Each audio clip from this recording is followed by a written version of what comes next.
नमस्कार, AB star news देख रहे हैं आप और आपका राज्य आपकी खबरें लेकर हाजिर हूं मैं आपके साथ सोहन सिंह। बुलेटिन में सबसे पहले बात करेंगे 5 राज्यों में होने वाले विधानसभा चुनाव की। तो 5 राज्यों में विधानसभा चुनाव को लेकर सभी पार्टियों ने तैयारियां तेज कर दी हैं। वहीं मध्य प्रदेश में भी चुनाव को लेकर घमासान देखने को मिल रहा है। टिकट बंटवारे के बाद प्रत्याशियों के नामांकन दाखिल करने का सिलसिला भी शुरू हो चुका है। इसी कड़ी में भारतीय जनता पार्टी के सेंधवा विधानसभा 187 से उम्मीदवार पूर्व कैबिनेट मंत्री अंतर सिंह आर्य ने नामांकन दाखिल किया। इस दौरान भारतीय जनता पार्टी के जिलाध्यक्ष ओम सोनी, राज्यसभा सांसद सुमेर सिंह सोलंकी मौजूद रहे। बीजेपी नेताओं ने केंद्र और राज्य की विकास योजनाओं का हवाला देते हुए बीजेपी की जीत का दावा किया है। भारतीय जनता पार्टी ने बड़वानी जिले के चारों विधानसभा सीट के उम्मीदवार घोषित कर दिए गए हैं। भारतीय जनता पार्टी मध्य प्रदेश के अध्यक्ष माननीय विष्णुदत्त शर्मा जी के निर्देश अनुसार आज हमने मुहूर्त का फार्म सेंधवा विधानसभा के हमारे लोकप्रिय पूर्व मंत्री सम्मान्य अंतर सिंह जी आर्य जी और हमारे राज्यसभा के सांसद डॉक्टर और प्रोफेसर सुमेर सिंह जी सोलंकी, हमारे पूर्व जिलाध्यक्ष एस वीरास्वामी जी के साथ में आकर नामांकन दर्ज किया है। निश्चित रूप से बड़वानी जिले की चारों सीट भारतीय जनता पार्टी जीत रही है। हमारे पास तमाम प्रकार की विकास की योजनाएं हैं और तमाम हमारी केंद्र और राज्य सरकार ने जो गरीब कल्याण के कार्य किए हैं उसको लेकर हम आगे बढ़ रहे हैं। पूरे जिले की बात करें तो बेरोजगारी प्लान बड़ा मुद्दा है चुनाव को लेकर। क्या मुद्दे रहेंगे? अरे मुद्दे ही मुद्दे हैं। आप मुद्दे की बात अब चुनाव के सामने आ रहा है। नरेंद्र भाई मोदी के मुद्दे, शिवराज मामा के मुद्दे, ये लेके हम जनता के बीच में जाएंगे। वो दादा ने इस क्षेत्र के अंदर भी कम काम नहीं किए हैं। वो तो पिछली बार थोड़ी गलती हो गई, पर अब दादा को फिर से पार्टी ने उम्मीदवार बनाया है। आशीर्वाद मिलेगा, मुझे पूरा भरोसा। मतदान को लेकर आमजन से क्या अपील करेंगे? आमजन से वही है कि जो छत्तीसगढ़ में विधानसभा चुनाव से पहले कांग्रेस को बड़ा झटका लगा है। अंतागढ़ विधानसभा से 300 कांग्रेस कार्यकर्ताओं ने सामूहिक इस्तीफा दे दिया है। जानकारी के मुताबिक पखांजूर ब्लॉक अध्यक्ष, महिला कांग्रेस अध्यक्ष, 6 जनपद सदस्यों समेत 300 लोगों ने कांग्रेस से इस्तीफा दिया है। इस्तीफा देने के बाद सभी लोगों ने कांग्रेस संगठन पर मनमानी करने का आरोप लगाया है और निर्दलीय प्रत्याशी अनूप नाग को समर्थन देने की बात कही है।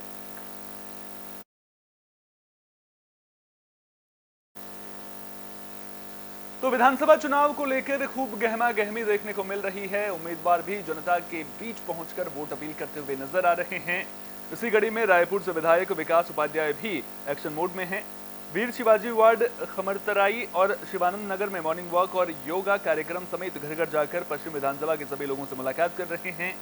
जनसंपर्क कार्यक्रम के दौरान विधायक विकास उपाध्याय ने कहा कि मेरे क्षेत्र के लोगों के साथ मैंने काम किया है और लोग शगुन के रूप में 1-1, 2-2 रुपए देकर अपना आशीर्वाद दे रहे हैं और वे मुझे अपना परिवार का बेटा मानते हैं।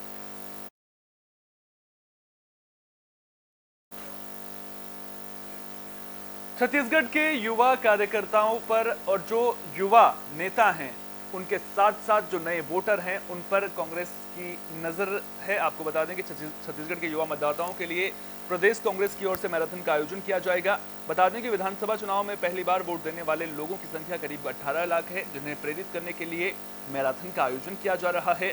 प्रदेश कांग्रेस पार्टी की ओर से वोटर जागरूकता मैराथन में 18 से 25 साल के युवा भाग ले सकेंगे। इसका आयोजन 30 अक्टूबर को किया जाएगा। रायपुर के तेली बांधा तालाब से गांधी मैदान तक मैराथन दौड़ का आयोजन होगा। इस मैराथन में पहली 100 प्रतिभागी विजेताओं को मुख्यमंत्री भूपेश बघेल से मिलने का भी मौका मिलेगा। तेली बांधा तालाब मेरीन ड्राइव से गांधी मैदान तक यह मैराथन जाएगी, नगर घड़ी चौक होते हुए। आप सबसे भी आग्रह है कि इसमें शामिल हों। एक पत्रकार के नाते तो आप सब शामिल होंगे ही, एक नागरिक के नाते भी इसमें शामिल हों। और जो युवा साथी हैं, जो युवा पत्रकार हैं, उन सबसे भी आग्रह है कि आइए इसमें। और जो आपके परिचित नए युवा वोटर हैं आपके परिवार में, आपके घर में, उन सबको भी प्रेरित करिए इसमें शामिल होने के लिए। ये प्रक्रिया शुरू हो चुकी है और आप सबके माध्यम से इसको हम और प्रचारित करना चाहते हैं। जांजगीर चांपा में अवैध खनन पर अंकुश कब लगेगा, ये बड़ा सवाल है। दरअसल शिकायतें मिलने पर प्रशासन कार्रवाई भी करता है, लेकिन उसके बावजूद अवैध खनन पर फिलहाल ब्रेक लगता हुआ नजर नहीं आ रहा है। खनिज का अवैध उत्खनन और परिवहन थमने का नाम नहीं ले रहा है। जिले के विभिन्न क्षेत्रों में रेत और पत्थर का अवैध खनन और परिवहन धड़ल्ले से किया जा रहा है। दूसरी ओर कई रेत खदानों का ठेका महीनों पहले समाप्त हो गया है, लेकिन खनिज अफसरों की लापरवाही से अब तक नए सिरे से रेत घाटों का आवंटन प्रक्रिया पूरी नहीं हो सकी है। इसका फायदा उठाते हुए रेत का अवैध खनन और परिवहन बड़ी तादाद में किया जा रहा है। हालांकि सूचना मिलने पर खनिज विभाग की उड़नदस्ता टीम कार्रवाई करती है, लेकिन कर्मचारियों की समस्या से जूझ रहा विभाग अपेक्षित कार्रवाई भी नहीं कर पा रहा है।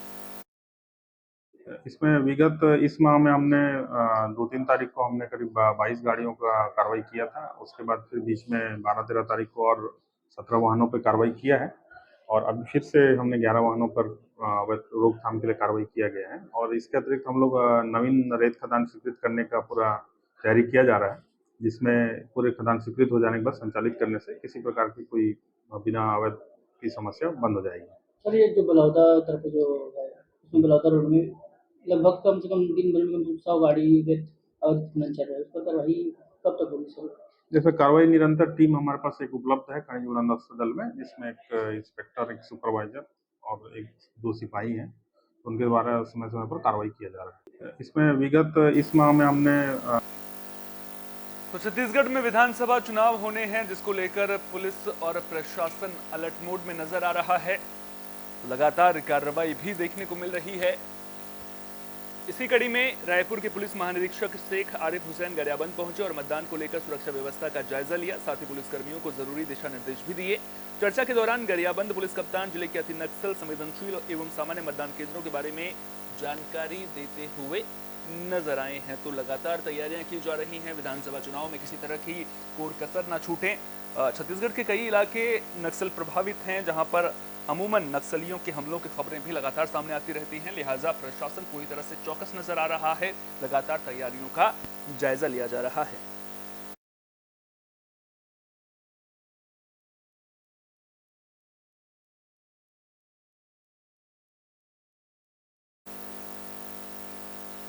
चुनावी तारीखों के ऐलान के साथ नक्सली भी एक्टिव हो चुके हैं। लगातार अपनी ताकत दिखाने की कोशिश करते हुए नजर आ रहे हैं।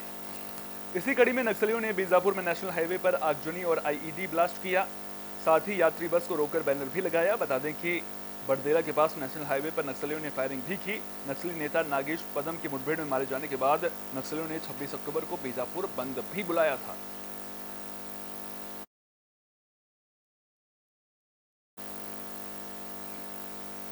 मध्य प्रदेश में विधानसभा चुनाव के लिए टिकट बंटवारे के बाद अंतर कलह की खबरें भी लगातार सामने आ रही हैं। सागर जिले के उपनगरीय क्षेत्र मकरोनिया में कांग्रेस के 2 गुटों के बीच जमकर मारपीट देखने को मिली। नरियावली विधानसभा के मकरोनिया क्षेत्र में कांग्रेस के 2 गुटों में लगभग आधा दर्जन से ज्यादा कार्यकर्ता एक दूसरे से भिड़ गए थे। दरअसल विधानसभा चुनाव में कांग्रेस पार्टी ने पूर्व मंत्री सुरेंद्र चौधरी को प्रत्याशी बनाया है, जिसके बाद टिकट को लेकर दावेदारी पेश कर रही शारदा खटीक ने इस्तीफा देने की बात कही थी। इसी दौरान कांग्रेस के ही कार्यकर्ताओं ने पूर्व मुख्यमंत्री दिग्विजय सिंह और प्रत्याशी का पुतला दहन करते हुए उसका विरोध भी दर्ज कराया। तभी प्रचार के लिए निकले प्रत्याशी सुरेंद्र चौधरी के समर्थक भी मौके पर पहुंच गए और देखते ही देखते दोनों पक्षों में विवाद शुरू हो गया। घटना के बाद दोनों ही पक्षों ने मकरोनिया थाने पहुंचकर एक दूसरे पर मामला दर्ज कराने की बात कही है। फिलहाल पुलिस मामले की जांच कर रही है। अशरफ जी, क्या मामला हुआ आज आपके साथ? हम लोग जनसंपर्क कर रहे थे तो कुछ लोग दिग्विजय सिंह जी जो कि पूर्व मुख्यमंत्री हैं और कांग्रेस पार्टी के नेता हैं और एक पुतला और लेकर आए, तो हम लोगों ने मना किया कि आप क्यों जला रहे हैं। तो किसी ने मेरी गर्दन पकड़ी। ये गर्दन में ये निशान है, ये आप देख सकते हैं कि गर्दन पकड़ी और उसके बाद मुझे धक्का दिया तो मैं गिर गया और मुझे लगभग 20 से 22 लोगों ने ज़मीन पे आड़ा डाल के डंडों से मारा है और अगर मुझे मेरा साथी नहीं खींचता तो मेरी जान चली जाती। जानलेवा हमला ऐसा किया गया है। ये तो जनता ने पुतला दहन कार्यक्रम रखा था, तो मैं पद्माकर चौकी से आ रही थी सतनाम की अस्पताल तक और वहाँ पुतला दहन कार्यक्रम का ये जला रहे थे लड़के लोग। मेरे को घर से लेके आए, मौसी चलो, हमारी नाराज़गी दूर अभी नहीं हुई, ये टिकट बदला जाए। लड़के लोग हैं, कहने लगे ये टिकट बदला जाए। हम लोग 5 प्रत्याशी हैं, देवन है, धन सिंह है और हीरालाल हैं, शारदा खटीक है और एक और भैया, उनका मुझे नाम नहीं आ रहा क्योंकि वो नए आए हैं अभी, लीलाधर। तो हम लोग 5 प्रत्याशी और माधवी चौधरी का लड़का भी था, 6 प्रत्याशी थे। झाबुआ में आदिवासी नाबालिग के साथ गैंगरेप का मामला सामने आया था। गांव के ही 3 युवकों पर गैंगरेप करने का आरोप लगा था। जिसके बाद पुलिस ने मामले में तीनों आरोपियों को गिरफ्तार कर लिया है। मामला 23 अक्टूबर का है। युवती गरबा पंडाल में गरबा देखने जा रही थी। इसी दौरान तीनों युवकों ने लड़की को उठाकर दुष्कर्म की वारदात को अंजाम दिया था।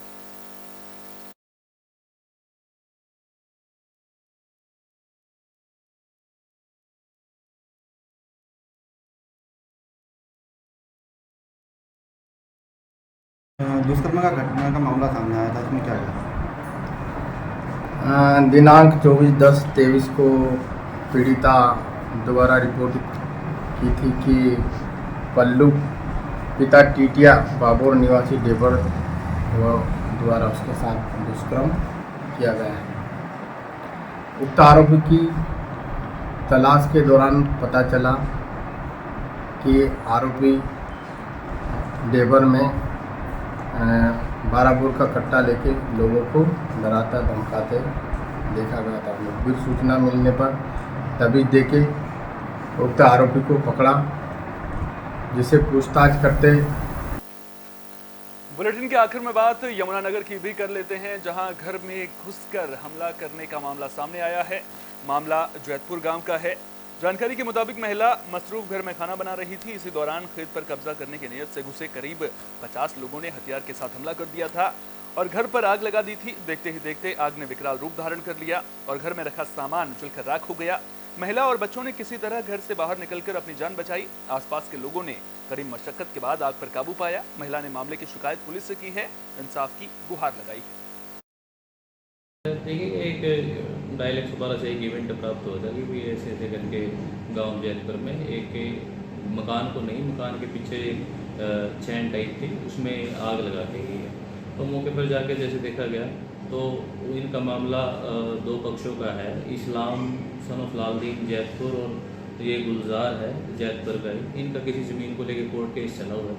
उस ज़मीन के साथ लगते ये चैन है, जिसपे वो दोनों पक्ष ये कह रहे हैं कि भाई दूसरे पक्ष द्वारा आग लगाई गई है। फिलहाल इसकी इन दरखास्त दोनों पक्षों में दे दी गई है, जिसकी जांच अमल में लाई जा रही है। तो सर महिला भी खाना बना रही थी उस टाइम जिस टाइम सर आग लगी है? नहीं, इस ये कोई ऐसी बात उन्होंने आप सामने नहीं दी है। वो सिर्फ ऐसे सामान रखने के लिए यूज है। तभी क्या कार्रवाई की जा रही है सर? अभी मौके पे तस्दीक किया गया है। अभी जस्ट हाल फिलहाल की बात है, अभी मौके पे गए हैं अधिकारी, ठीक है, और उसके बाद जैसी भी कार्रवाई आपको सूचित करते हैं। खाना बना रही थी गैस पे, आन के मेरे तक खिंचा तानी करी मेरे साथ काली कलोड़े से। हमने मोल ले रखी है, कहा मैंने कहा आज मेरी थोड़ी ले रखी, दूसरे पद ले रखी था। हमने मेरी हम आग लगाएंगे, जबरदस्ती करेंगे तेरे साथ। इस तरह आन का फिर आग ला दीजिए, हम बाहर खींच दिए, मैं मेरे बच्चे जी। मेरा आदमी घर पर था जी, गाँव वाले फिर बाद में जब फूक गया जी मेरा सामान। तो कितने लोग आए थे यहाँ हमला करने के लिए? ज्यादा थे जी, 20-30 में। तो मैं तो ज्यादा थे जी, मैं तो ज्यादा थे। तो क्या हथियार ने तो जी मेरी छाड़ बनी है, हथियार भी ले रहे? आपका राज्य आपकी खबरों में फिलहाल के लिए इतना ही। देश दुनिया की तमाम अहम खबरों के लिए देखते रहिए AB स्टार न्यूज। फिलहाल दीजिए इजाजत, नमस्कार।